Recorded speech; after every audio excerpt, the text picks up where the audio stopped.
All right, welcome back, you guys, to another episode of 2020 Vision Podcast. I am your host, your queen extraordinaire, comedian visionary speaks. We're back with another topic to get your mind blown real quick.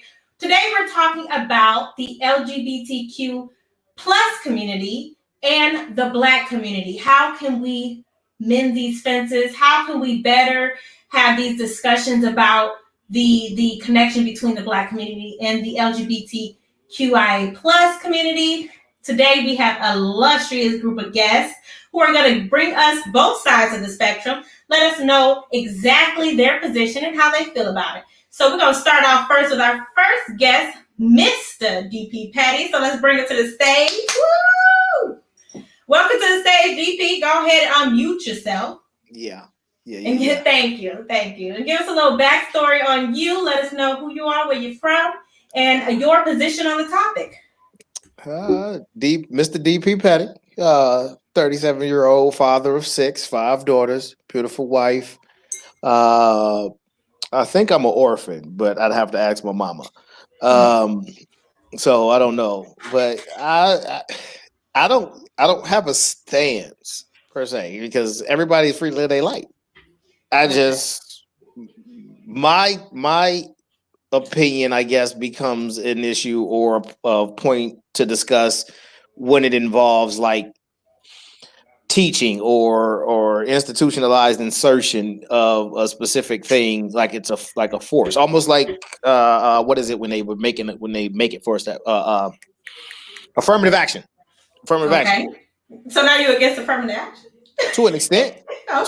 Yeah, because really? I've never been, me as a Black man in America, I know racism exists. I've been pulled over erroneously. I've been targeted for being from Detroit and now live in Arizona for, driving while Black, a plethora of other things. However, I have also been afforded a lot of opportunities because I'm smart enough to know better and know when not to talk and what not to say in those particular given situations.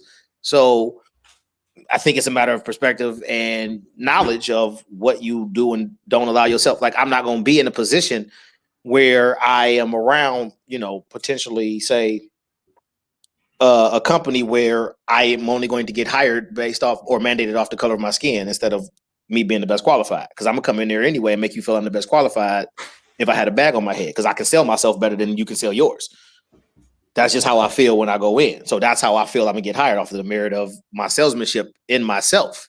Okay. Totally different topic, but thank you. Glad to have you.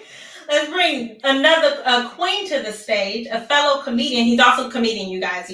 I don't know if you brought that up or said anything about that, hence Mr. DP Petty. But we have another queen comedian on, and her name is Jess. Welcome to the stage, Jess. We're so glad to have you here on the show today, honey. Tell the people a little bit about yourself.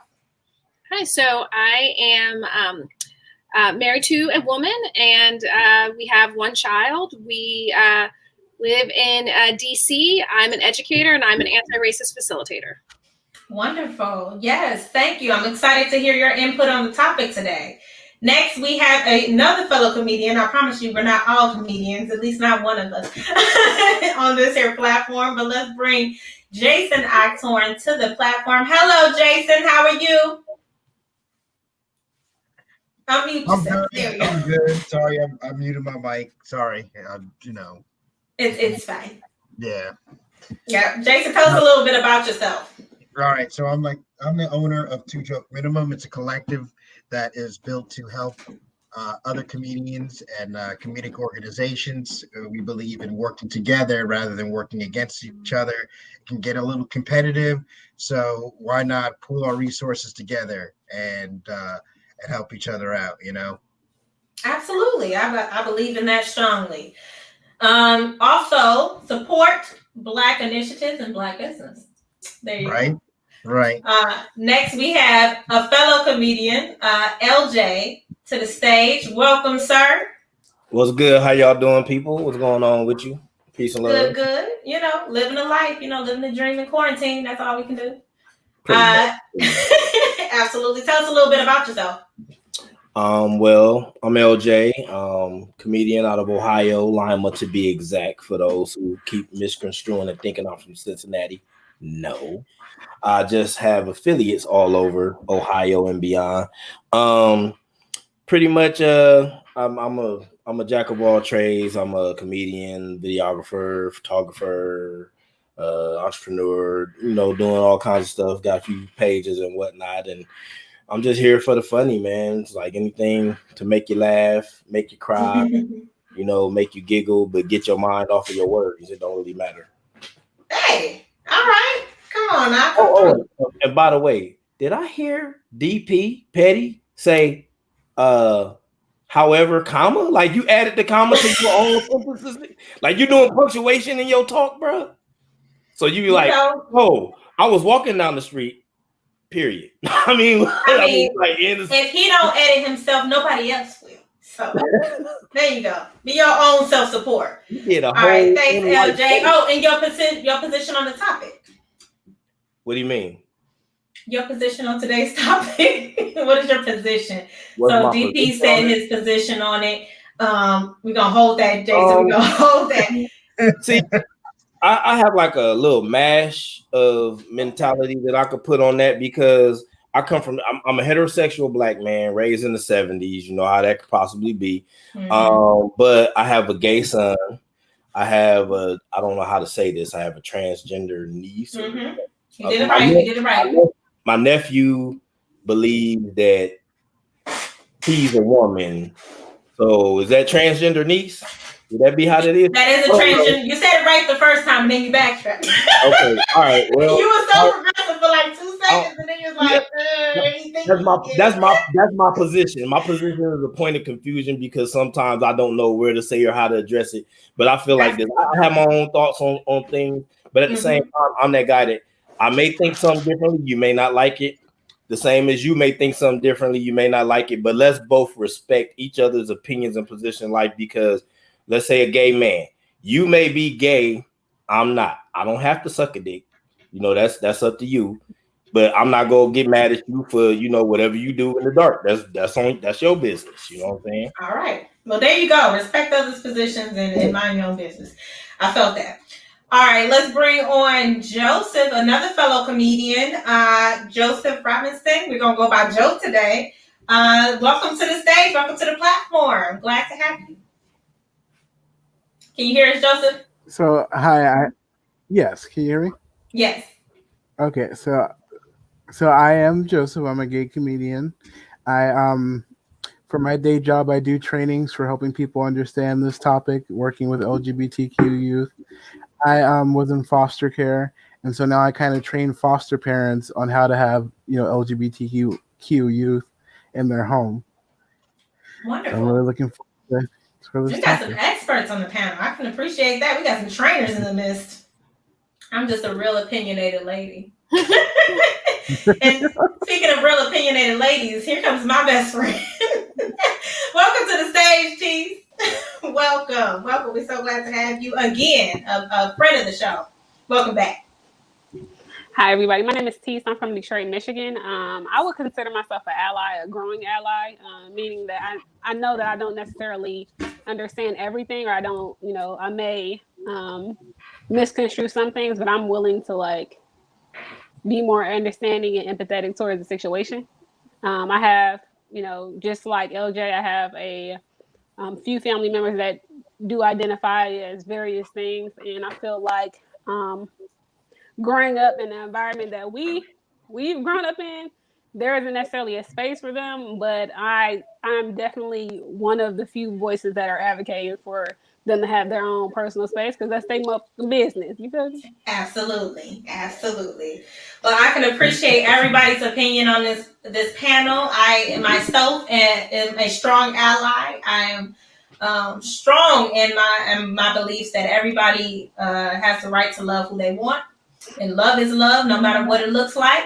So let's get the topic popping, okay? So the first question is, what do you believe is the overall Black community's view on gay relationships, whether that be gay, lesbian, or other type of relationships. Let's start the conversation with Joseph. Okay, awesome. So I definitely feel that it's kind of depending on people's age. I have noticed that the older generation people are a little bit more. I don't want to necessarily tie it in with religion, but people are a little bit more religious, and they don't typically tend to accept it. I find that people who are younger really just don't care. They're just like, let people live and let live. Okay. All right. Let's see. LJ, what would you have to add to that? See, I'm one of them older people that he's talking about, so I'm gonna tell him that he's somewhat correct. We do put things with religion, but at the same time, that doesn't mean we don't accept it, because we've always had gay choir directors. So, I mean, what do you say to that? But let me put it this way, growing up and growing up in the era that I grew up in, and to now, and going through the many phases of growth, and being that older person, I've always felt that gay was like just a staple in the Black communities. Like, out of all the groups that I've known, and I've had white friends, Asian friends, I've never seen a gay Asian just come out and be gay around as Asian people. I've never seen a gay Trinidadian or African or whatever. But for just regular Black people, there's always been gay people around doing something, doing hair, directing a choir, or being around.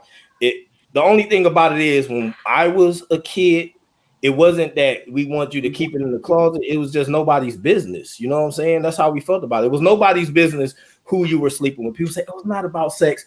Well, at the end of the day, it actually is, because for you to be gay, you have to be attracted to someone sexually or whatever it is.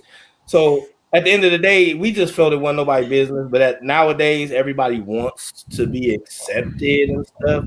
Myself, I just feel like, at the end of the day, you're still a human being. Love you the way that you love you, and do what you do. If you want to love somebody and that's your thing, I have no reason to speak on that. But when I speak on it from my point of view, some people get upset because I might not share that and say gay is okay. For me, it's not. But at the same time, I'm not the gay one.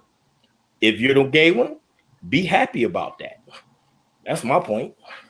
Okay. So your viewpoint is a viewpoint of kind of why we had this caveat of this conversation in the first place, because a lot of people have that viewpoint. Like, it's kind of like you're okay with it, but you're not. like you have an opinion that's kind of for it, but you want to mind your business, but you also have an opinion on it. Not really. The reason why I say I have an opinion on it, I apologize for interrupting, but I had to say this. The reason why I feel like reason why I express my opinion on it, because as a Black man, you got to understand, I've been approached by gay men, and for me to say no is not enough. And what people don't understand is, a gay man is still a man, and men are aggressive. How do you want to say it? We're predators. We go out and we hunt. You know what I'm saying? So I've had men come at me just aggressively as they would a woman. When I say no, they're still coming. After I'm done saying no and I can't say no more, now I want to fight you. Now all of a sudden I'm homophobic. No, I'm not afraid of you. I'm just like the woman. This is sexual assault if you continue to harass a woman sexually. But as a man, I'm not gonna call the police. I'm gonna handle it myself. So that's where my opinions come from. It's not that I have a problem with it. It's just that growing up, I've seen all the different things about it. And so when I express my opinions, it looked like I'm okay with it or I'm not okay. It's just, my thing is, I'm not gay. So that's not nothing that I have to deal with. So it's your business. Other than that, it can't be my problem. Because again, my son is gay, for instance. I have no tell on what he does. That's him. He's still my son. I'm still gonna love him. Do what you gonna do. But at the same time, it's not nothing that I need to see. You don't need to tell me this, that, or the other, or what you're doing. Yes, I've met one of his boyfriends, because he used to live with us. But at the same time, I wasn't all in their business like, well, what y'all doing or whatever, because it wasn't my business. That was his man. Do your thing. Long as you wasn't flirting with me, we cool. Okay. Now I will turn it to a fellow parent who has a child but in a gay relationship. So Jess, what do you have to say as far as, like, he brought up parenting? and being able to have those open communications. But he also said, don't talk to me about these things because I don't need to hear that part. So what do you say as a parent? Yeah, I really appreciate getting to go after LJ because actually a number of the things that LJ said just resonate with what my experience has been in my family and in my extended family. I mean, my general experience has been folks want to turn a blind eye. And when I say folks, I mean people like the generation above me. It's sort of like you can do what you want to do, but can you keep it quiet, or do you have to? Like when I came out to my dad, I was in college, and he was like, "Are you sure you want to do that? And you really want to wear like buttons on your bag? I mean, you're already black, you're already a woman. You sure you want to like give people another reason not to like you?" And so, on one hand, he was being protective, and on the other hand, it's this kind of like it's fine as long as you keep it in the shadows. And you know, when I was talking to my mom about it, also around college. She was sort of like, well, I've known gay people, and she mentioned somebody in the church who was active in the music, the musical ministry. And so it's partially this idea that like we are everywhere, we've been everywhere in the society and in our community, but it's not inclusion if we have to hide. And my parents have evolved. I mean, they're more supportive now than they were initially in terms of that like don't ask, don't tell kind of space. But still, like, I've got two siblings, and there was a different level of enthusiasm and engagement around, their relationships. And so it's still different, but at least it's more subtle. And like, I'm very fortunate that I never experienced, being thrown out of my house. I never experienced like physical threat or actual, intimidation or harm. But that's something that some, Black LGBT youth and of all backgrounds experience. I don't want to take up too much time because I can share a little bit about what it's like to be a parent too. But we're gonna go into a lot of those topics. Let me head back. Wait 1 second, LJ. I'm gonna head back because Joseph has something, and then we're gonna move forward because I want to have everybody be able to have their points addressed, and then we'll come back to LJ, and then I will swing to the next topic so we can get some more voices in there. Go ahead, Joseph. So just with like when I do my trainings and stuff, we talk about, because there's this idea that gay people shove their lifestyles in people's faces and things like that. I do a whole activity with people where I tell them they can't talk about the people, places, activities, things that are important to them. And they have to have a conversation with somebody and see how awkward that is. And I do that activity to make you understand a lot of times gay people aren't throwing their lifestyles in your faces. We're talking about people we like to hang out with, places we like to go. When a straight person talks about their wife or their husband, nobody bats an eye. If I mention my boyfriend, it's like, ooh, why did you tell me that? Why did I need to know that you're gay? And it's like, I was just talking about my boyfriend the same way you talk about your wife or your girlfriend. I feel that. Right. And just on the conversation that Angry mentioned, like people, gay guys hitting on straight guys. I actually am really big on consent. And I am not very popular. I don't have a whole lot of gay friends because I am that person. I will say, I don't care if you're straight, gay, woman, man, I will call you out if I see you harassing somebody. And so I don't think that it's necessarily a gay thing. I think that's just the everybody thing where we need to address people and teach everybody about consent because it's not okay to hit on somebody and make somebody awkward. I really love the points that you brought up, and we're coming back to you, LJ, and then I'm going straight up to Mr. DP Petty with the question about how people do talk when they do talk about the gay society, and today it is more prevalent that you see more great gay representation in TV and music and all over the place, way more than we've ever seen in the past. So there has been some talk from those who don't quite agree with it that there's a gay agenda or a gay infiltration of TV in regards to seeing more representation on TV. So I do want to talk about that. We're going to go back down to LJ, get his points, and go straight up to DP Petty and then Jason and Teeth. So go ahead, LJ. I want to address something Joseph and Jess Robinson said. And Joseph, I really love what you said because it brings a light to it. Like you said, look at it from a gay person perspective. And see, that's the problem. People don't see it. Like when I say something, you're not looking at it from my heterosexual experience. You're seeing it like I'm just saying this or that other. But to be quite honest with you, yes, I have had gay people throw their lives down my throat. But with that said, to address her, to go back to that, no, I never make my children, period, any of them, feel that they can't speak to me. My son has spoken to me about getting mouth fished by a guy. You know what I'm saying? I don't. DP Patty already know the story. You know what I'm saying? I mean, they can talk to me about anything. I do not make them feel that they need to hide themselves. All I'm saying is, it's not my business who you are. So for me to speak on your life and tell you that how I feel about you being gay, you know, to say gay is wrong or whatever, I may feel that gayness is wrong, but guess what that means? Then I need not to be gay. Then if I feel it's wrong, don't do it. If you don't like my ideology is, if you don't like it, don't do it. I don't like gay stuff, so I don't do gay shit. But as far as you doing gay stuff, do it. Enjoy yourself. Knock yourself out. It's your life. I cannot tell you how to control it. Now, as far as my children, when they speak to me, they talk to me about any and everything. No topic is taboo.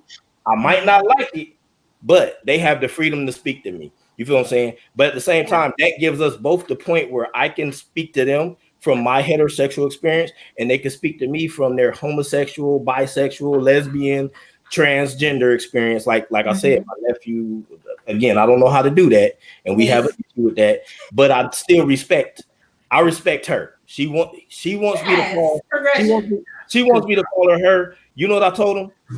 I have an issue with calling you that because you've always been my nephew, but what I will call you is by your name.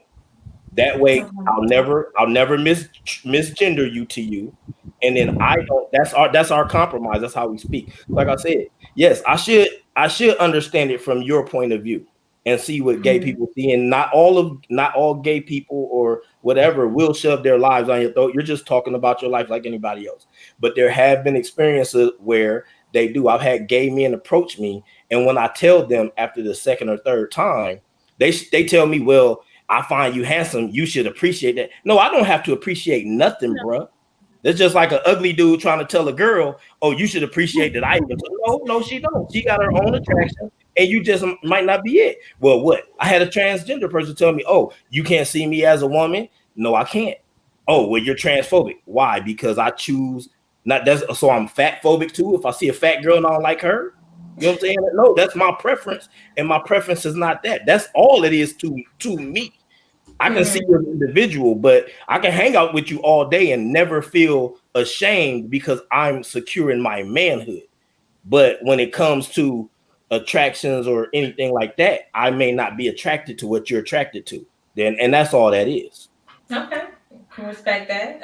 Mr. DP Patty, when we talked about gay visibility now on TV and other things, do you feel like there's too much visibility, or do you feel like what do you feel about the representation of gay people in TV? Unmute yourself if possible. I can't hear you. Check it out one more time. Yeah, just try it again. No. Oh, really wanted to hear him. Try to go out and come. Yeah. Yes. Can you hear me? Yes. Hello. Go ahead. Okay. No idea.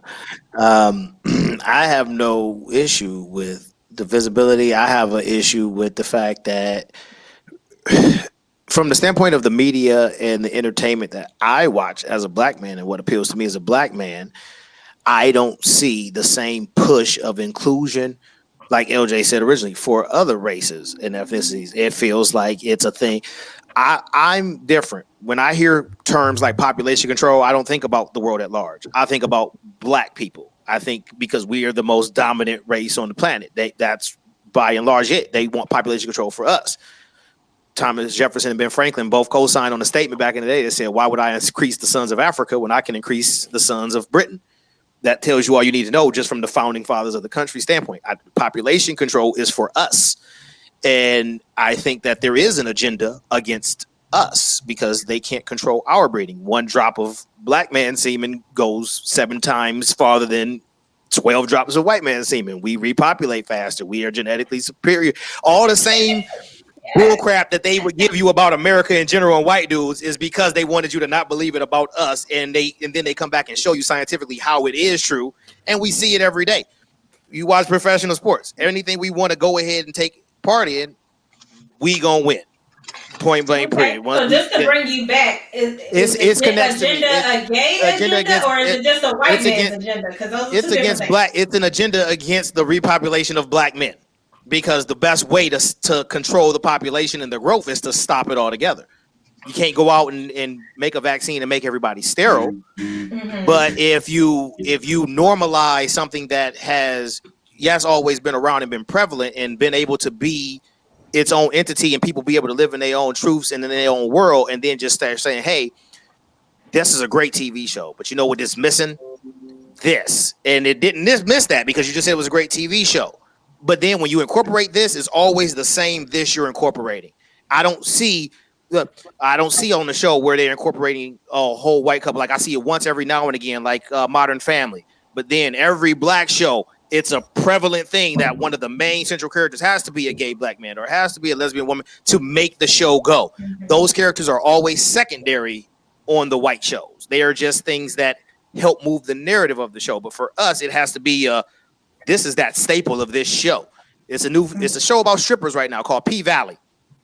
You can't even concentrate on the ass, which I would love to do as a heterosexual male. But every time they show some great ass, it's this 6'4" black gay dude that, granted, his hair is immaculate, his beard is well textured and manicured, and his beard is immaculate. The motherfucker's sharp. He's sharp. Mm-hmm. He's sharp as a $3 bill. I ain't gonna even stun on him. I'm like, damn, nigga. Hey, he laid every time. He when he was trying to be straight to go to the bank, the motherfucker, I was like, I'd wear that 3-piece. So but again, where is it on the other side? I don't see White Tom doing the same thing. I don't see White Tom in the white strip club being super out there and being over the top with it, and they making him be over the top and flamboyant. Like, you can be gay if you want to be gay and be flamboyant. That's just your personality. That's fine. I understand that happens. It's flamboyant straight people. Like, it's arrogant straight people. One motherfucker wrote a book about it, about how he was fucking all these women, the white dude from college, and like how to get away with it. Arrogance is everywhere. But I don't see the same inclusion or representation for everybody else, and it feels like it is against. And I watch everything. My favorite movie is a white movie. It's The Jerk. It ain't a black movie. I love Steve Martin. I still watch white old school SNL. I like all things, like comedy and shit like that. My mind is open to all things. One of my favorite cousins and my favorite uncle. God rest his soul. I'm sorry. My bad. That's it. I just feel it's us. I feel it's us. I don't see. Okay. I want the representation, but represent everybody. Like, represent them all. Don't just keep saying, "Hey, black guys, you got to be gay." Okay, so there's a lot to unpack there. Yeah. I got you, Joseph. There is a lot to unpack there and I love having these conversations because this is what people talk like. This is how people talk when they say like putting things on people and representation. And one thing that I want to just cue into is there was back in the day there was no representation of black people in films. Or you had the one black friend, the token black person.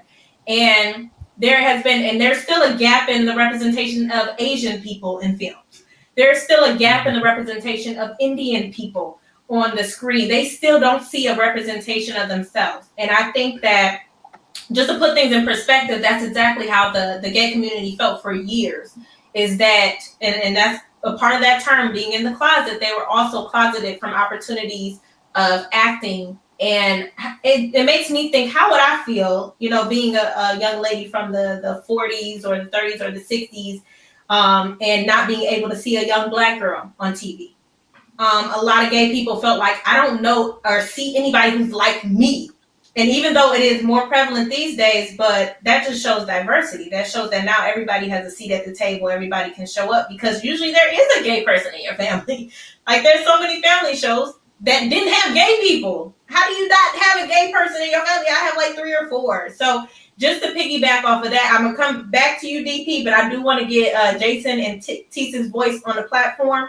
So what do you think about what we've been talking about, Tisa, as far as representation and how people feel about that being more prevalent, more gay people in representation in TV?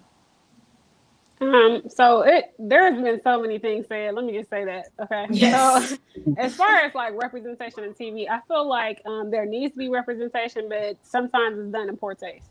And the reason why I'm saying that is because I think we're forgetting like as far as Black culture is concerned, we're forgetting like where we came from. So American idealism is a thing, meaning that there is an ideal American, right? And that ideal American is often centered around whiteness. Okay. So like that, while that is something that we need to unpack, like we have to start from there, number one. Okay. And then when we peel back those layers in Black culture, then we have to speak about respectability politics. And that just means that from a religious standpoint, like from a just, even if you're not a participant in like organized religion, from a cultural standpoint, like there is an ideal Black person, right? But that ideal Black person is derived from whiteness. Okay. So now we have to add film into that. Okay. So a suppressed people, whatever they their beliefs, their values, or whatever, a suppressed people have to unpack all of these years of all of this cultural suppression. And what we're seeing in TV shows is this one character has this bottle of so many things. But in the writer's room, there isn't an actual gay person, okay, in the writer's room. There might not be a female voice in the writer's room. There might not be a Black male voice in the writer's room. They're legit writing what they think it is like to be a part of Black culture. Okay? And then let me add one more thing to that. I'm sorry, head nods is for me. It's the head nods for me. So earlier we were talking about being closeted, okay, or being forced to be closeted, and that goes right into the topic that we're talking about right now. So again, to bring back to the first point, right? If you know that the ideal American standard is white, Caucasian, okay, and you know that all things that feels natural to you is a no-no, you're already feeling X pressure every time you step out of your house. Okay. So for me, in all actuality, having a conversation with someone who was telling other people to be closeted, you know what it feels like to be closeted. You know what it feels like to be closeted when you go to your job and you put that Caucasian, "Hi, how are you today? Thank you for calling," or whoever. Yes. You know how it feels to be closeted. So I can't be okay with myself sleeping at night asking someone to shut a part of them out. Okay. What I will say is this. Jess brought up the conversation of consent. Okay. Consent in Black culture is a very heavy topic because in all actuality, Black people think of our space as community. And not to get too vulgar, but community can be community pussy. You feel me? It can be community. It's community. And so everyone feels entitlement to whatever. We were raised on that. And then no one is correcting it if it's not aligned with religion. Does that make sense? So you ask the question with 19 layers. Okay. How do we dissect that in one setting and then break it down for general Black population to understand these points?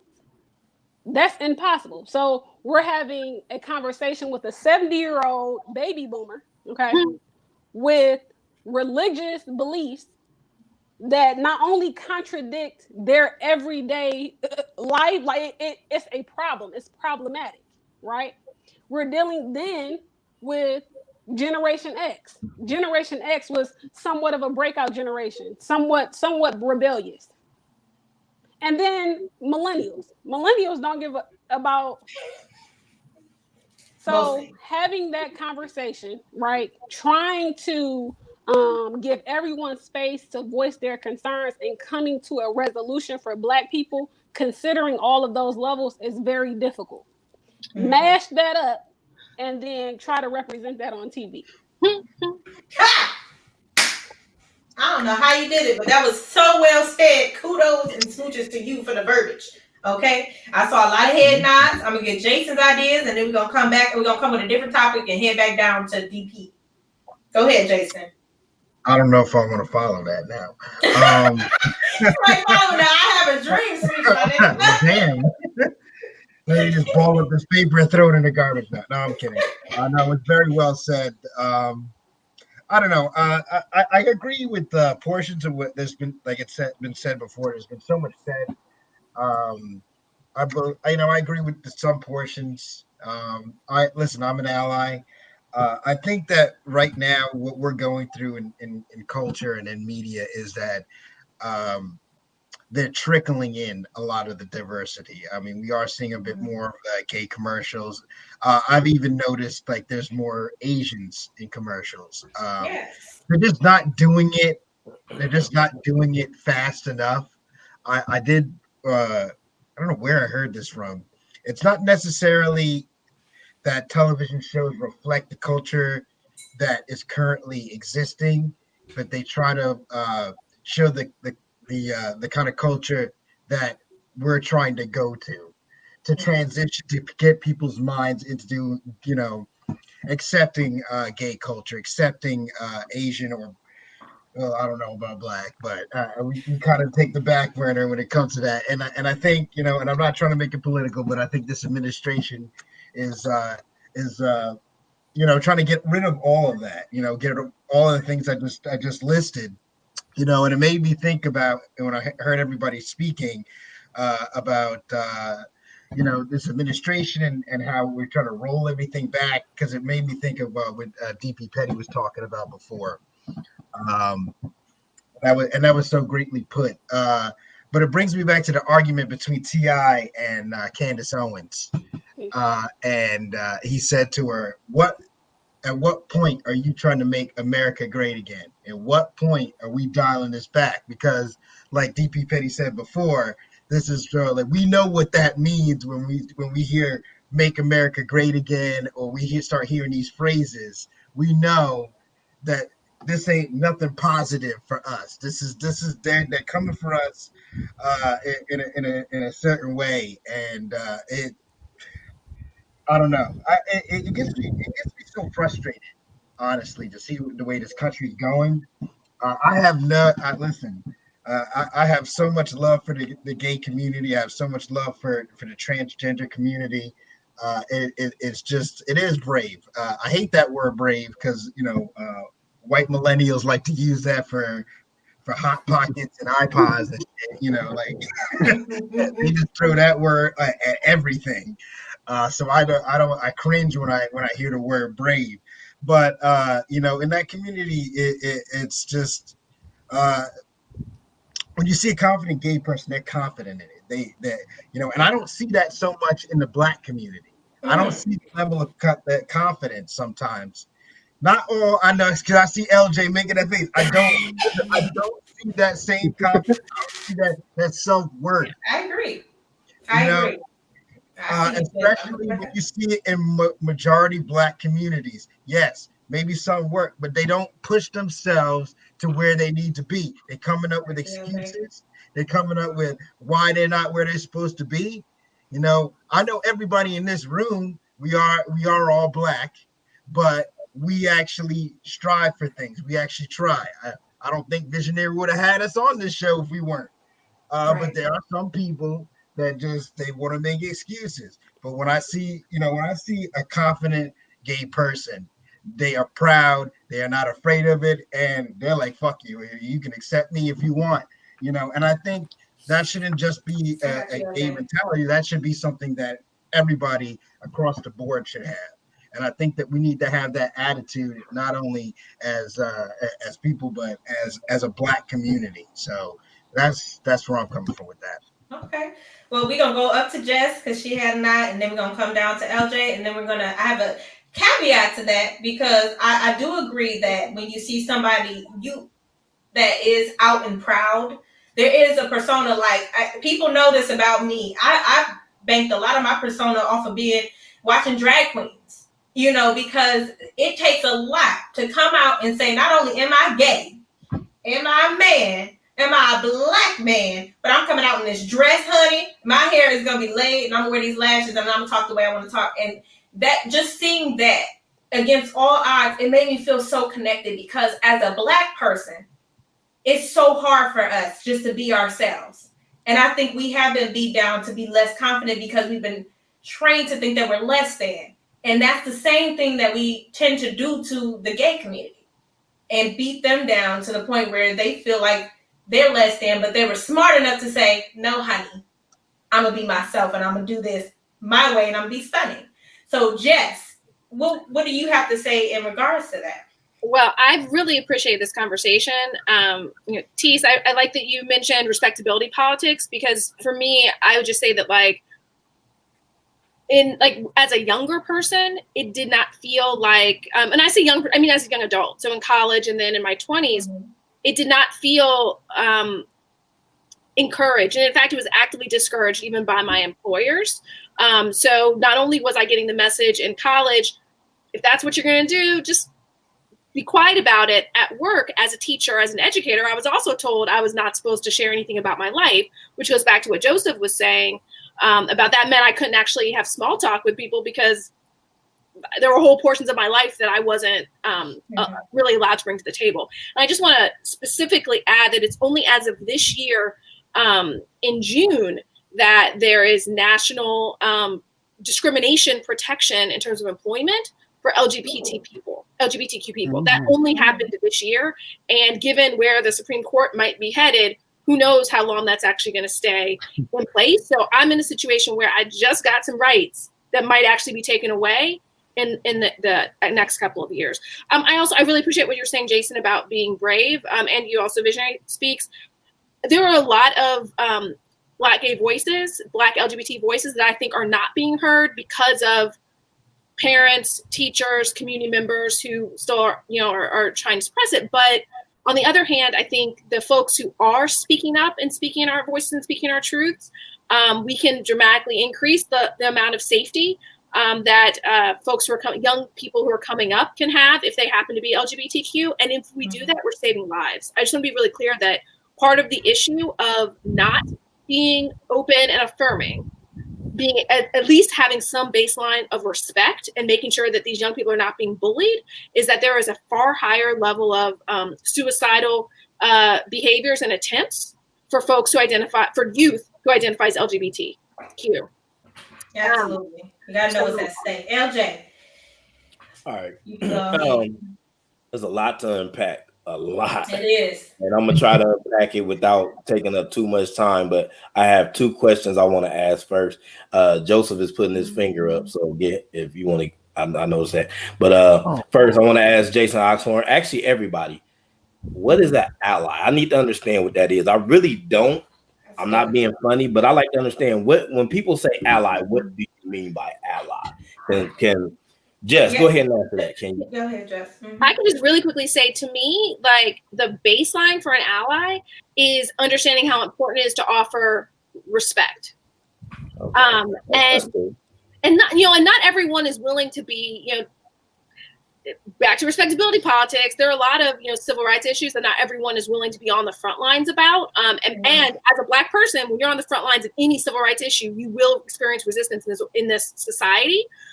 But at least like that fundamental baseline respect, like the live and let live, and the understanding of what's at stake, the violence that comes with the silence. That's a lot of what I look for in an ally. Okay. But then there's co-conspirators, and then there's folks who are advocates, and we need champions and advocates too, who are not just the folks who are already being targeted because we're LGBTQ. Okay, my second question is for everybody.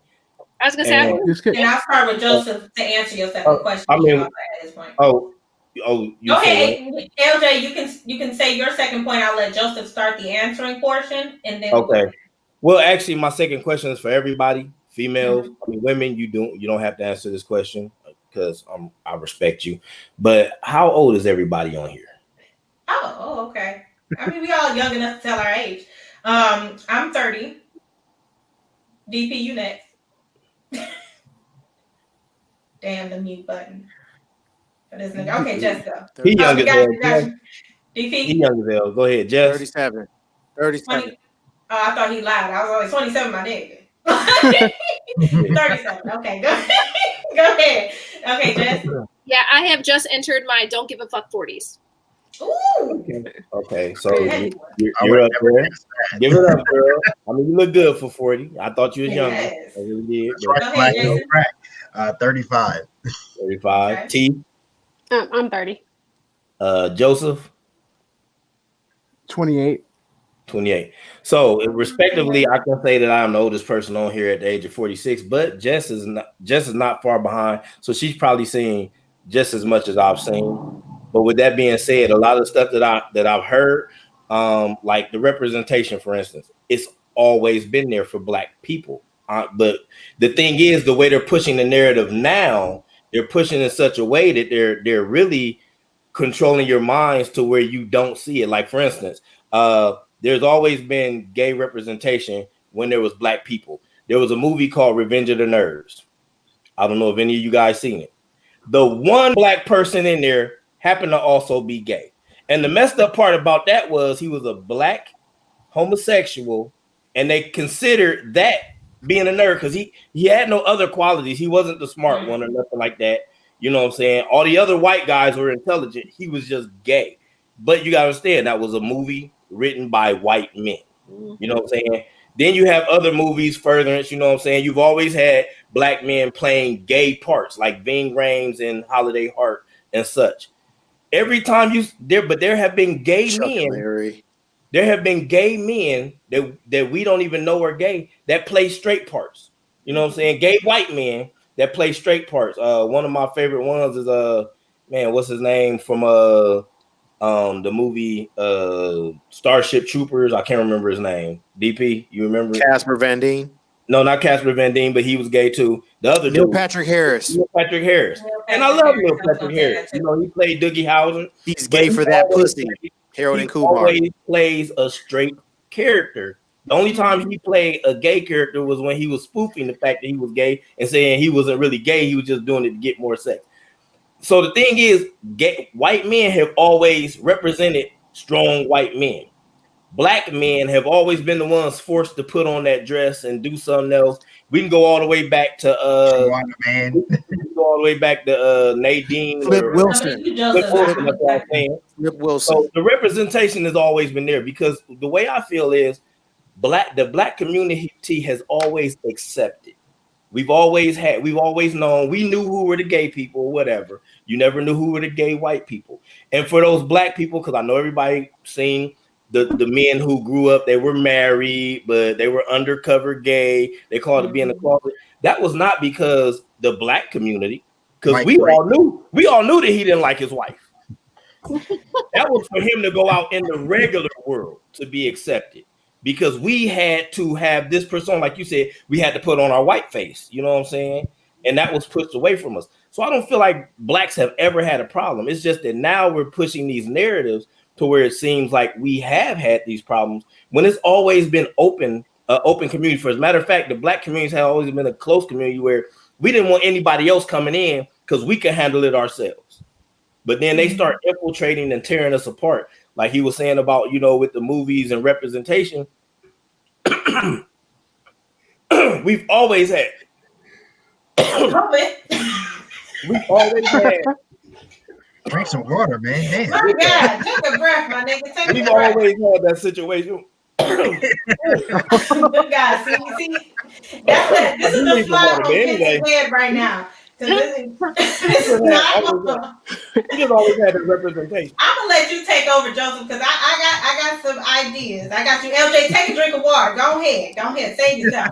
But I want Joseph to speak on this because there was multiple things said, which I think that we need to shine a light on, which is the perception that Black has been accepting of this is why we're having this conversation in the first place.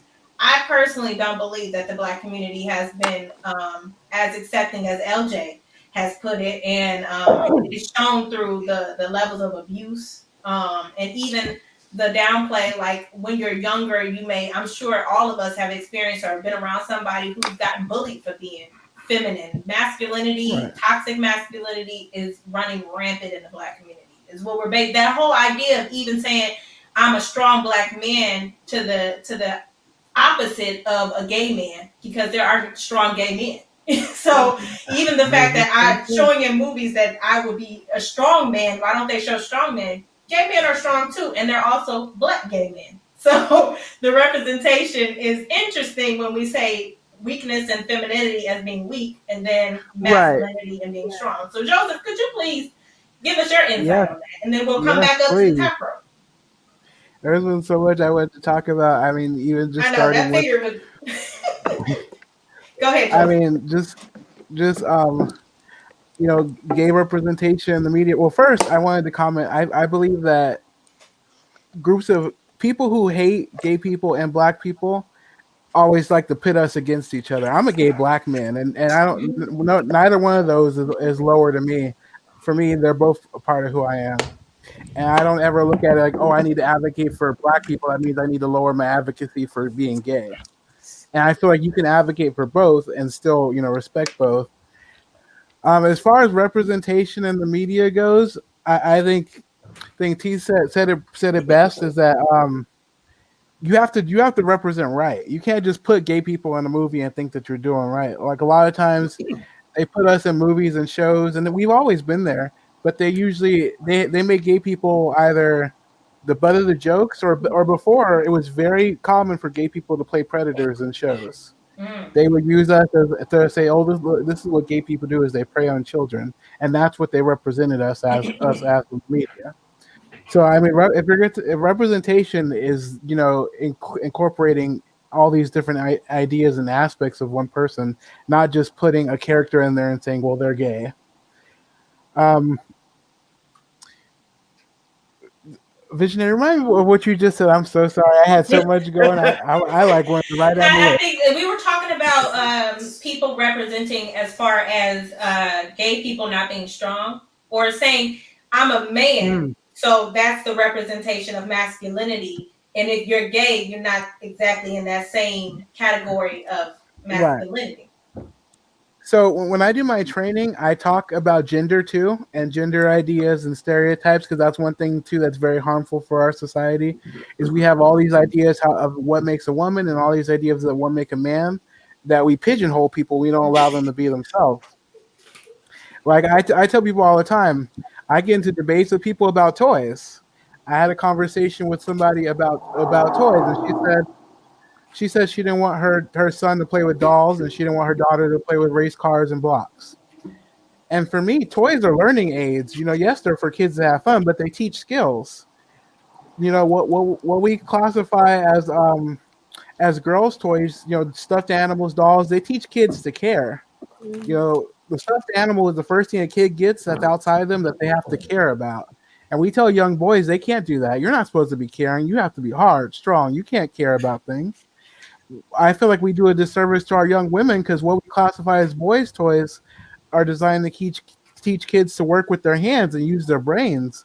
And we tell girls, you can't do that. You got to learn how to cook and clean. You can't be smart. And I just think that's such a disservice, you know, that we do.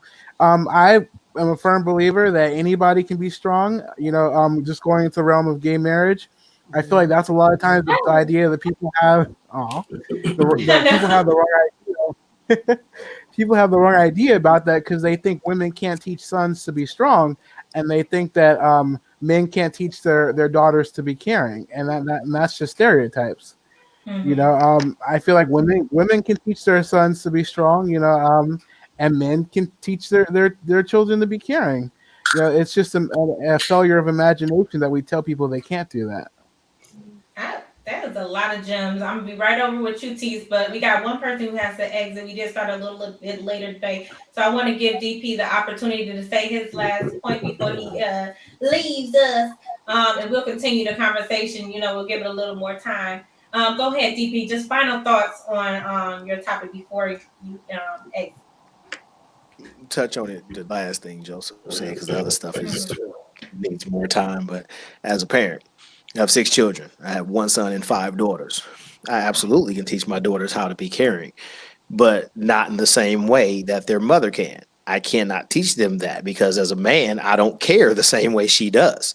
That's just period. And if I can't teach, and if I'm going to do my daughter, who's going to grow up to be a woman, a disservice if I'm trying to teach her to care as a man, because the things that I care about and how I view those things that I care about and how I go about protecting or nurturing or cultivating those things that I care about are going to be fundamentally different. I care from a protective standpoint. I care from I'm gonna fuck you up, don't make me put these hands on you standpoint. I'm not compassionate. I can't teach my daughters that compassion because as a man, I'm only looking at their protection. I'm looking at who are you? Why are you trying to do whatever it is negative that you're trying to do to my family? It's my wife's job to come in there and show them that soft, feminine side. My wife cannot show my son how to be strong as a man because that's just not her role. She ain't never going to have man strength, whether it be physically, whether it be mentally, because there's not a thing that she's ever going to be in a position to do, whether it be raising kids, whether it be defending herself, that she's ever going to be able to do from the standpoint of a man, because that's not her. And at the end of the day, that's not an opinion. Those are things that are that's a point of fact. I'm not going to be a man or less of a man if I choose to let my wife pump her gas. That's not me being less of a man because I didn't let my wife pump her gas. I pump my wife's gas because I don't like the fact that my wife touches a dirty fuel pump. So that's my way of protecting her. That's not really the compassion in the way that she's going to show my daughters how to be compassionate. And that's not going to teach my son how to be more sensitive as a man. That's just a thing that I do as a dad, as a husband. So those are fundamental differences. Give us the final thought, and then because I've seen a lot of faces as you were talking. DP, I knew wish you was going to be in here though. I really know, but what I will say is, DP, watch this back because we're gonna probably have some conversations once you're gone. Just watch this back so we can have a full eye view, and I'm sure LJ is gonna hold it down for your position while you're gone. But I love y'all. Thank you for having me, everybody. Y'all live your age. Find you and follow you. Sauce, just Sauce in the City, Mr. DP's Petty Perspective on Facebook. That's it. Okay. But I mean, everybody live y'all best life. I love y'all. Y'all black or brown, I'm down. That's my motto. I don't. Before you go, everything that get melanin, I'm in. Okay. Before you go, DP, I want to say something though, so you could co-sign it. I can't really hold it down from DP's point. I can only hold it down from LJ's point because, to be quite honest with you, I don't mind my wife. I don't mind my wife pumping her own gas. Matter of fact, I'm a traditionalist. I'm a traditionalist. I don't like her. I don't want her to have to go take her car to get washed. Like that's not a thing I want her to have to do. I want her to be. She likes to be pretty. I want her to be able to stay pretty. I don't want her to get she like makeup and stuff like that. I'm gonna let her wear her makeup and stuff like that. Now, if she tell me she want to go be a construction worker tomorrow, that's a whole different conversation we need to have in general. But see, the thing is though, I'm a traditionalist also, but my wife isn't, and she's also trained in kickboxing. So I'm not trying to get my ass kicked by not trying to let her be her strong, independent self. You know what I'm saying? That's her. Yes, that's my wife. I try to grab the gas pump from her, she go whoop my ass. So we not about to play that. My wife got a PhD in hands. My wife just throw hands. And guess what? And she's beautiful and likes to be pretty too, but she don't mind being a grease monkey either. Yeah, no, that ain't my wife. That's an excellent segue. DP, we will holler at you. You better watch this back, player. Watch it back. So that's an excellent segue and I'm going right to Jason. About gender roles. And it's interesting because the same person who brought up gender roles, myself, LJ, spent a whole day in the comments section of a post that said, "Does having a penis make you a man?" My argument to that was that having a penis is a sexual organ. It makes you male, not a man. Thank you. And we went a whole day back and forth about that. But we're talking about stereotypes of gender roles. Because in the same token, he talked about things that women do and things that men do. And really all I heard was characteristics of human traits.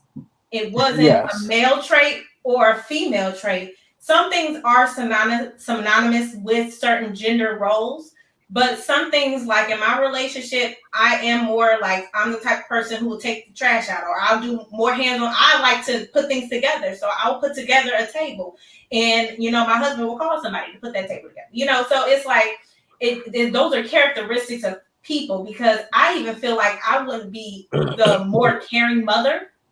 I'm more so like what they would consider be a dude in that situation. But I'm like, look, go ahead, handle your business. I'm not gonna hug you to sleep. But That's not a gender role. That is a characteristics of a personality. So I want to send it over to Jason. Then we're going to come back down to LJ. Well, let's go Joseph and Tease and then LJ because we heard a little bit from LJ. And we're going to come back around. So Jason, you had your church finger up. Go ahead. Yeah, I just want to address, I'm going to go out and say what DP said is a problem with the culture right now. All right, that is exactly what the problem is right now, because we you can't say you respect your lady and then put conditions on it. Like, it's just like saying that you can't, play with a doll. What is a doll? Technically, you could say an action figure is a doll. I mean, like as a kid, like they separate the thing. What's the difference? One has hair that comes down, the other one, you got a hat or a mask or something like that. But, especially, LJ, don't be shaking your head. Because if you talk about, the 6 Don't come back to LJ. Visionary, let me go next. We gonna come back to you, LJ. Go ahead, Jason. He's speaking some facts. Come on, Jason. If you talk about, the Steve Austin or the G.I. Joe with the Kung Fu grip, that was a doll. All right. That was a doll. All right. I'm going back to close to your time. But it's really just coming down to, I base my attraction to women, and it sounds weird, but it's the truth. We emulate who we want to be with based on how we were raised by our parents. So the idea of what a woman is to me is how I grew up. See, my mother was a strong woman. She at one point had me in a private school because she didn't want me in public school. She worked 3 jobs to keep me through that. But she couldn't afford it, and still it's great just to get me working those 3 jobs. But she handled her business. I have an unrealistic idea of relationship because my parents have always had that relationship where it's balanced. When my mother fell short, my father came in and he picked her up, and if she didn't have it, he gave her that money. The same thing. If my father didn't have it, my mother would have her little stash of money that she saved up and be like, in the coffee can, probably. Yeah, exactly. And sometimes you get mad. She's like, damn, man, can you, what do you spend this money? We gonna go through all the savings, but there's that mutual respect, and that's kind of like a 4-leaf clover in this culture. When I talk to people like that, because most of the people I talk to are friends, their families are separated, divorced, and we just don't see that collectiveness. So I think the gender roles are based on not just a race thing, but just how we've all grown up as a society over time as humans, that this is what's acceptable as a man, this is what's acceptable as a woman. I've seen people, and I'll give a prime example. I have no problem with women being in the fire service. I think sometimes there are some women who are unrealistic on whether or not they're capable of doing the job. And I have experience in the fire service. I've seen a girl almost take a fire chief's leg off with a demo saw because she couldn't hold it and couldn't, and be honest. I've heard of stories of female firefighters dying on the job. You're putting your crew at risk, male, female, black, white, whatever. So that goes with men. There's men that probably shouldn't go near a fire truck. Let's be honest. There's no way. I think there's a focus on it because whatever the media is, is focusing on that time at that time. I did want to mention we do have some. I don't know how in this conversation we haven't brought up a positive name in the gay community. I just wanted to mention the name James Baldwin, who is an incredible writer, a great debater. I would have loved to see Pence argue with James Baldwin, because he would have never stood a chance on any of the argument. And I love watching. Somebody gonna put up a quote right now. Yes. that was Jeff. That quick. Quick with it, yes. Yes, but I love rewatching speeches and stuff and reading some of the things that he had to say, and that's not even looking at him as a gay person, but as someone who has not only struggled as a gay person, but has struggled as a black person, someone who has suffered. And the way he can eloquently put it, even I think there are people that were racist that where he put the word so well that they were like, well, we got to audience this guy because he's, he's so articulate, and that goes miles, and we need more people like that to represent ourselves as minorities, Black, gay, whatever. We need more people who are well read, who are able to write, who are educating themselves. We're in a generation where education is on the decline. We're more worried about what our TikToks look like than what our education is looking like. And I'm not trying to get on that Bill Cosby thing, and I'm not trying to say that I agree with everything he said, but there's some things he had a point. He went after everybody the wrong way, but there's some things, and I don't listen. I'm not trying to. What Bill Cosby did was wrong. I'm just gonna say that. I don't even know why I brought up Bill Cosby, but come on, bring it back, sir. Bring it back. Jason, I'm gonna let you get out of there real quick before you mess up your whole. You was doing so well, sir. I don't want you to go down. But he's like what I'm saying. No, you good. He had a point with the education system amongst the Black. Okay. You were doing so good, sir. So I'm gonna go down to just in regards, because we're coming up, and I don't want to run too long, but I want to get everybody's thoughts on things just in regards to playing dual roles. So Joseph kind of brought it up a little bit in the way that we can be Black and we can be gay and we can carry both of these things. And it's like a lot of times you have to choose, like in regards to the news. A lot of people were upset when people started to bring the gay rights into the Black Lives Matter rights. And said, why do we have to fight for that? We need to focus on just this. This is happening now. This is us, all of us. But the problem is a lot of people didn't feel like it was all of us because gay wasn't in that conversation. And they didn't really bring up the fact that there are Black gay people in that community. And they felt left out. And a lot of times, just like in the women's movement, it wasn't brought that Black women were a part of that movement. They felt alienated in that movement to the point where a lot of them don't consider themselves feminists because of the alienation. So there is an issue with being able to understand that people are dual, which is really interesting for me because Black people are dual all the time. I'm a double minority being a Black woman. We're all dual in some kind of way, but it's interesting how we still silence ourselves and silence each other because of that dualness. So I'm gonna go down to Tease. Then I'm going to go down to, I think Joseph was the next, go back up to Jess, and then LJ. But we're going to, after that, just summarize our thoughts and our feelings and really kumbaya in the moment. So we don't go too far over. But Tease, what do you have to say about the duality of being Black and in so many other roles and things in life?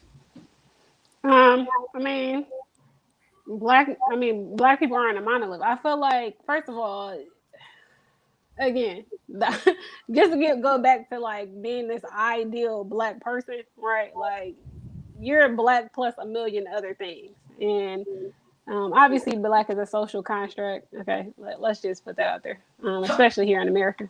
I feel so many things, and there has been so many things said, but just to touch on the point that you just made about the Black Lives Matter movement and gay inclusivity in our movement, I think that we're forgetting one major thing. Like as a whole, as a community, anti-intellectualism is real, right? And the more educated you are, you're able to make sound decisions. You're more aware of things that work against us and what has been put in place to burden us or create barriers for us within our community. So Black gay people have the audacity, and I think that a lot of Black people, we're kind of jealous because they have the audacity to stand in Blackness and in gayness. So like, however they want to show up as gay, Black and gay, they came and said that, and we're still trying to work out what to do with our hair. Does that make sense? So it's like, I think that if we can first acknowledge that, then we have come a long way. Okay. Secondly, expanding on the whole idea of masculinity, and I don't want to use the word toxic masculinity, toxic masculinity, and it feels like a weapon. But what I will say is that on what DP said, and the I don't want to say restrictions because he's not here to defend himself, but the things that he said about his relationship, I think that's interesting. Okay, it's very interesting. I think that right now we're having not only a problem dealing with the Black gay community, but in the community as a whole, the relationship between Black men and Black women, and it ties into gayness because I feel like gayness is close. We've attached gayness to femininity. Gayness is, it just seems like in people's minds, gay is just feminine. So like we need to expand our definition of masculinity because masculinity doesn't necessarily look like white men's masculinity, number one. And even if you're like a Hotep kind of dude and you want to carry this back to the limited information you know about Africa, right?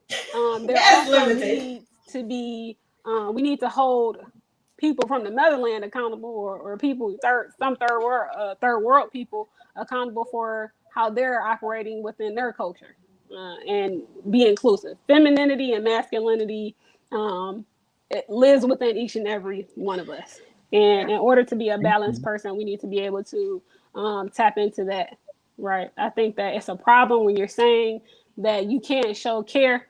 Okay, you can't show care. You don't know how to. You can't, or this person can't teach someone else to be strong. There's different type of strength. There's a certain type of strength it takes to be a Black woman, and your Black son needs to be able to understand that so he can sympathize with that Black woman.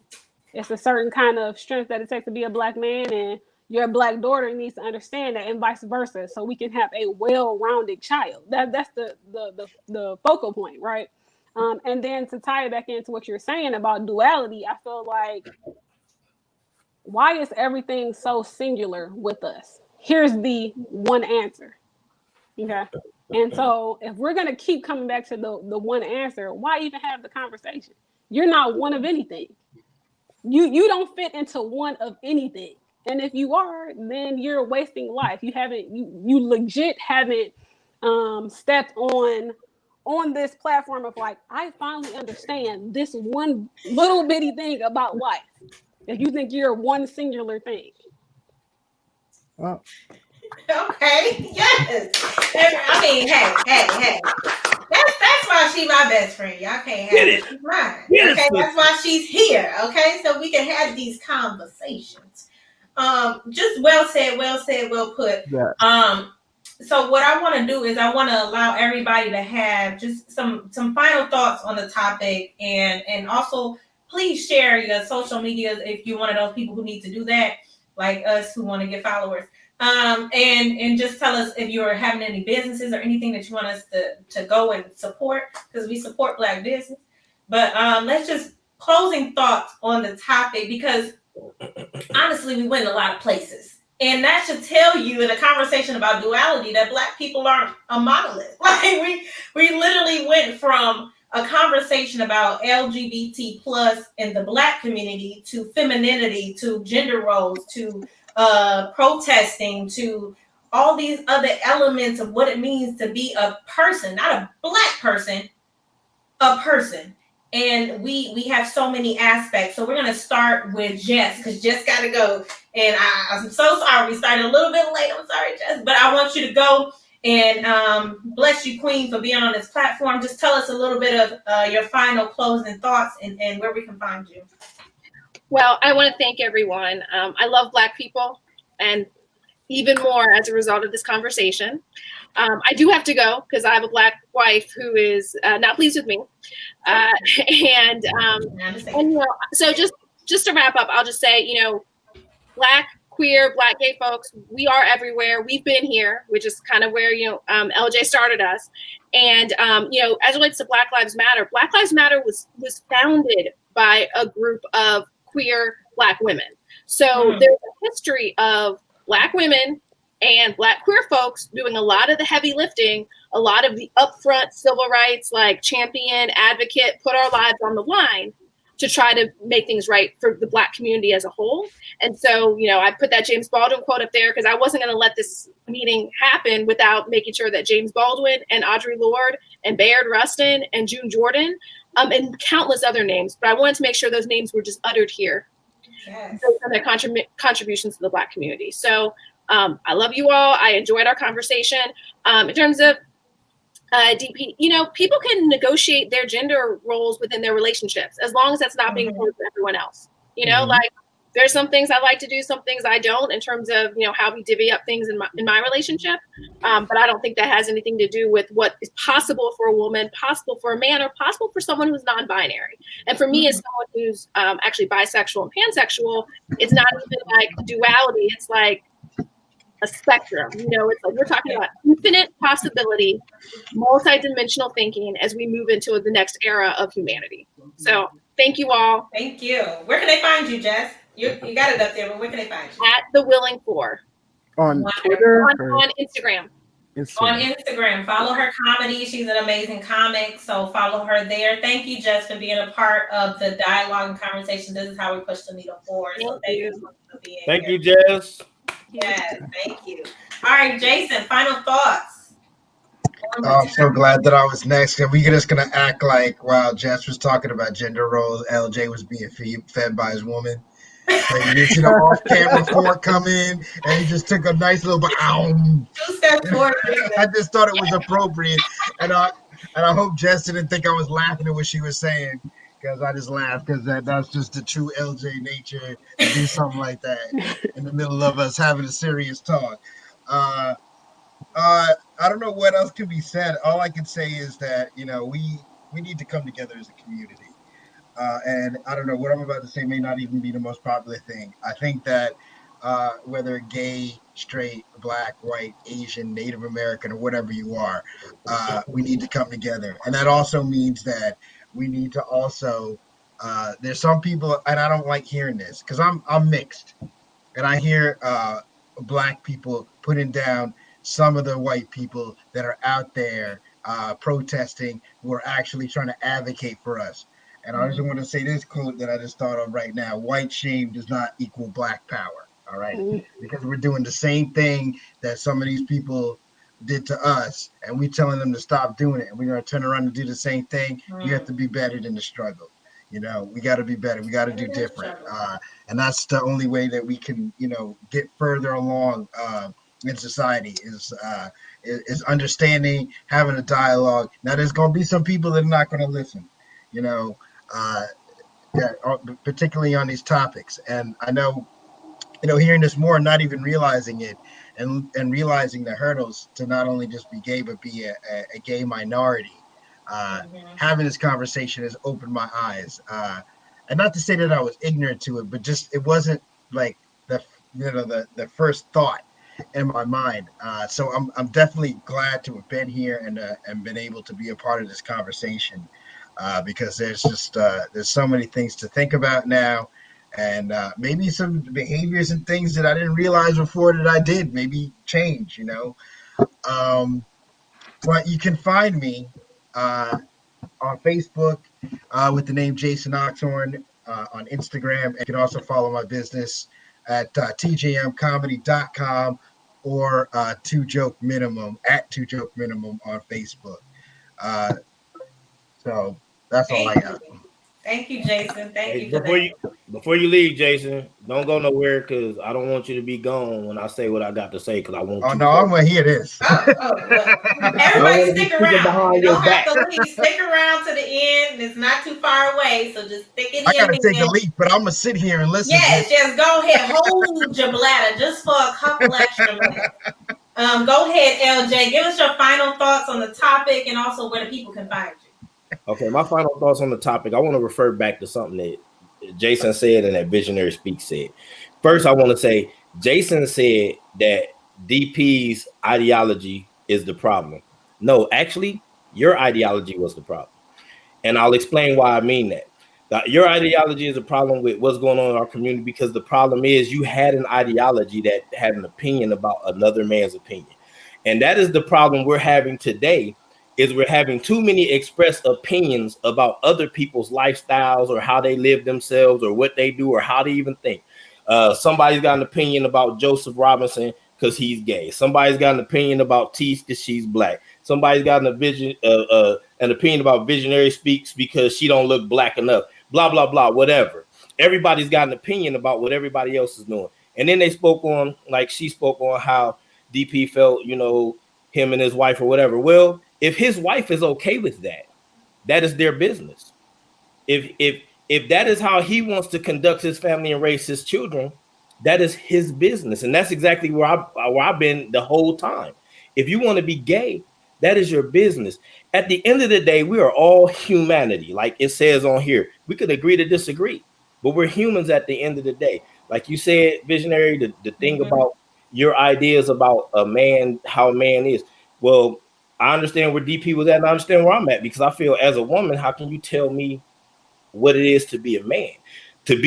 I was born with a penis that makes me male, that also makes me a man, because anything else, any other characteristics that I would exhibit, my wife can exhibit those same characteristics. She's a mechanic, and I mean in real life.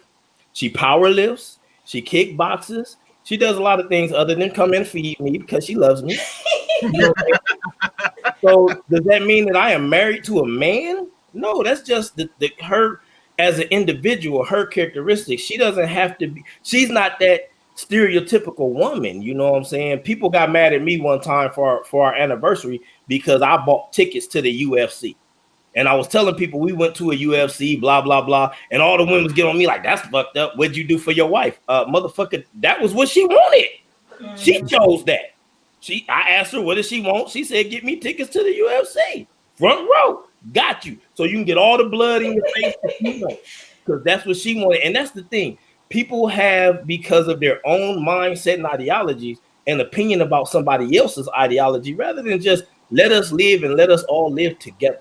So with that being said, right, wrong, or indifferent, however we approach it, like Jess said before she left, was for us to respect each other. That is the main thing. Once we learn how to do that, everything else, fixing everything else is minute, because it's really only a matter of a difference of opinion. How I feel about a gay person, how a gay person feels about an Asian, how an Asian feels about a puppy, none of that really matters as long as it's done in a context where we all can come together and realize that our differences should not make us indifferent. We should be able to come together and express those.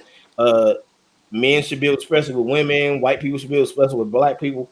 And like my sister said, you know, a lot of these things that we call ourselves at the end of the day, gender roles, all that stuff, those are just social constructs. You know what I'm saying? Those are just things used to separate us and to get our minds off of the reality of what's really going on. Anyway, it is humanity.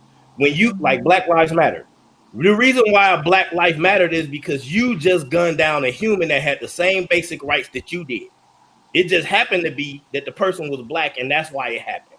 But at the end of the day, I want you to see me in the same sense of humanity as you would see your counterparts, those people who you consider your peers, the ones that look like you, think like you, act like you, whatsoever. So at the end of the day, I feel all of us, man, woman, gay, straight, whatever, we should be able to have these conversations and stop thinking that because this person's opinion isn't shared with mine. That's why I asked the question about an ally before, because I've been in situations where I've totally supported people, like my son, his boyfriend got kicked out of his family member's house because he found out he was gay.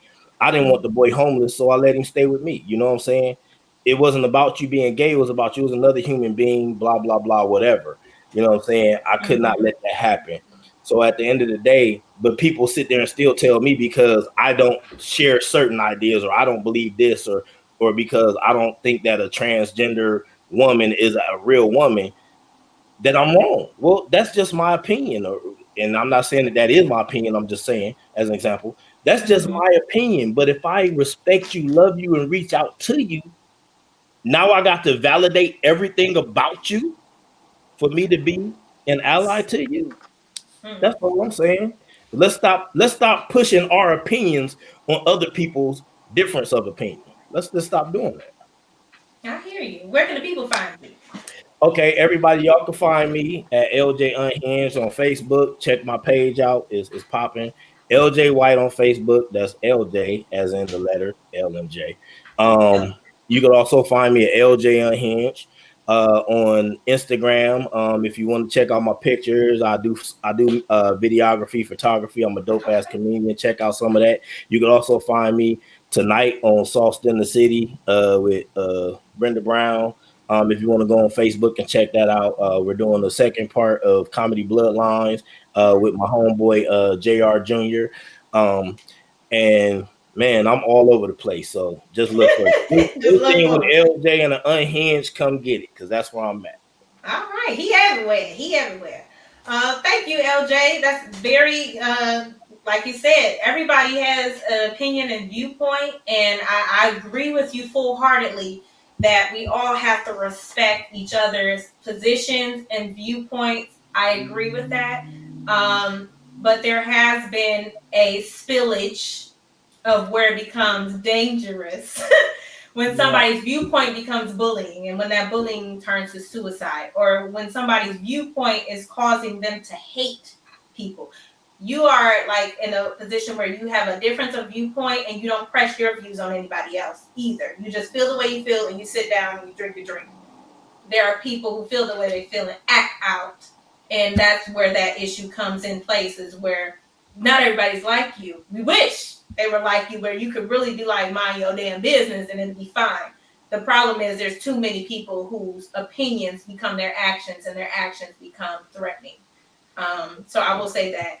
Let's go down to T's, and then Joseph, you're gonna finish this out. Okay. So T's final views on the topic. Yeah. I mean, this has been a good one. Yeah, this has been really good. I appreciate all varying perspectives, hearing different perspectives. For the most part, like, I just want to reiterate some of the same things. It was interesting that LJ brought up needing validation. I think that that's something that's just close to heart for a lot of minorities. Black people, gay people, just women in general, right? We want as a whole for us to, like, our different communities to have a space. And until we get that space, I think that there's always going to be a push for more and more. And if that's needing validation, that's fine. But right now, it seems like we're at a turning point, but there's also other forces that seem, appear to be pushing us back. And you brought up a good point about DP's relationship. His wife did decide to be in that relationship, but I also want to bring up the fact that some women, they just want to be in a relationship for the sake of being in a relationship. I am not saying that's DP's wife. We do not know his wife, but I'm saying in generally speaking that a lot of people don't feel that they've achieved success if they're not in a relationship. And so, the purpose of this conversation is no matter what kind of relationship you want to be in, whether that's a heterosexual relationship or homosexual relationship, you should be able to enter into that space safely. So that's my all I have to say. My name is Teeth. You can follow me on Instagram if you like, at the Beast Teeth. That's it. Oh, and follow me, I follow back. There you go. Joseph, bring us home. Final thoughts on the topic tonight. It's just been a dynamic dialogue. Just final thoughts on the topic. I really enjoyed this conversation. I'm so happy that we all had different ideas, but nothing got out of hand. Everybody was respectful. I really want to thank EJ for what he's been saying. I hope I didn't mean to say it to you the whole time, but when you mentioned that your niece, you called her your niece, and you said, what, I don't feel like calling you any feminine pronouns, but I'm gonna call you your name. That's respect right there, and that's what I wish everybody would do. Instead of saying, no, I'm going to call you a boy. You're a boy. You decided, oh, I'm going to compromise and I'm going to call you by your name. And that's just like the respect that I think everybody is owed. When it comes to like the parts about people's opinions, I do have a little, I agree. Everybody has their opinions. The problem is when your opinion starts to affect everybody else's lives. There are people, because of their opinions, they vote against gay marriage, or they don't think that gay people should have the same rights as they do. when it comes to, like, just mentioned employment, and that's real. A lot of people have been fired from their jobs for being gay, and that's because somebody had an opinion about their lifestyle. And it's like, you have to. I have opinions about certain types of people, and I try very hard to tell myself, you know what, if I can't judge someone fairly based on my opinion, then I don't want to be in that situation. Because because of the way I grew up, I am not very trusting of people who like sell drugs and stuff like that. I know if I ever have to judge somebody who has something to do with drugs, I'm not going to give them a fair shake, and that's not fair to them. So I'm not going to be. I don't want to be in a position where I have to judge somebody who's been in that situation. And I would hope as a gay person that if somebody, doesn't like gay people or doesn't have that or has that opinion, that they would just be like, well, I'm not going to be in that situation where I need to judge you. I think that's where that gender norms too. I always tell people to be very careful with stereotypes. I am a firm believer, just off of research and stuff, that stereotypes are harmful. For me, I look at the Holocaust. That started by saying Jewish people do this, Jewish people do that, and then all of a sudden they were being murdered. And I feel like when we tell people that all black people do this, or all gay people do this, or all women do this, it's kind of that same thing. It might start off innocent, but it can lead to those harsher consequences. Mm-hmm. Well, Smiles makes me where look can they find you? I'm listening. I'm just listening. Now I was listening to what he's saying. I really appreciate what he said, especially because I come from a Jewish background too. And I understand that I come from a mixed background. Yeah, no, I come from So when somebody was talking about, everybody has. Hold on, Joseph was not done. Oh, my bad. You gotta do his final sign off. Joseph was like, damn, I gotta put the joint finger. He actually reminded me of something I was really wanting to say. It started with like what Tees was saying and what he was saying about, duality. For me, me and my friends have had conversations about the Black community, BLM, and I always feel like we need to show out for each other. Whether you're white, black, gay, straight, that we if we got each other, then then we got each other. It's not like, oh, I need to worry about this community first and that one second. If we all worry about the same communities at the same time, that's how we get change. There we go. Where can they find you, Joseph? So Facebook, just type in Joseph Robinson. Twitter, Instagram, that's my handle, Yoga177. Okay. And he's also an awesome comedian as well. So just some final thoughts from myself. I just thank everybody on this panel. It's been a dynamic conversation. This is exactly what I wanted it to be, respectable, with a difference of opinions, and being able to hear everybody and understand each other's positions. I hope that people on both sides have been more educated. I know that I have, just in how you present and how you go about your regular life and the judgments we place on people, because we're all minorities in this world. Right. And on this panel and outside in the real world, we're all minorities, and we're fighting the same fight because there's a battle against good and evil. That's all it is. People who are good people and people who are bad people, and we're all people in the whole sense of the word. So I want to finish it out with just saying the quote that Jess left us here lovingly with, and that's: we can disagree and still love each other unless your disagreement is rooted in my oppression and denial of my humanity and the right to exist, by James Baldwin. And I think that's a beautiful place to leave it, is because, my humanity is attached to yours. And we all have to be understanding of one another, because we got to live with one another no matter what it is.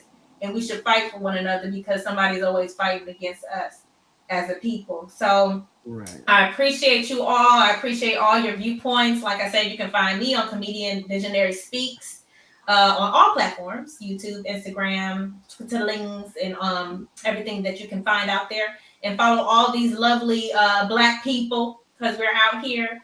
And thank you all for tuning in. I know we went a little bit over, but this conversation needed it. We cannot really get down to the root of Black issues in 1 hour. We can't get to the root of gay issues in 1 hour. But we tried, and we did a really good job. You need So a I part love two. you You need a guys. part 2 and 3 I mean, to we this. gotta have a we got a lot of topics that we gotta cover because Black people are very, very multidimensional, and that just tells you, just in this conversation, that there's so many ways to be Black. There's so many ways to be a man. There's so many ways to be a woman, and we can't put a label on it. Honestly, we can't. So this was beautiful. I love you all, and I can't wait for the next installment. Just keep following us. We're going to keep progressing. Thank you for all my panelists. You've been great, and we out. Yes.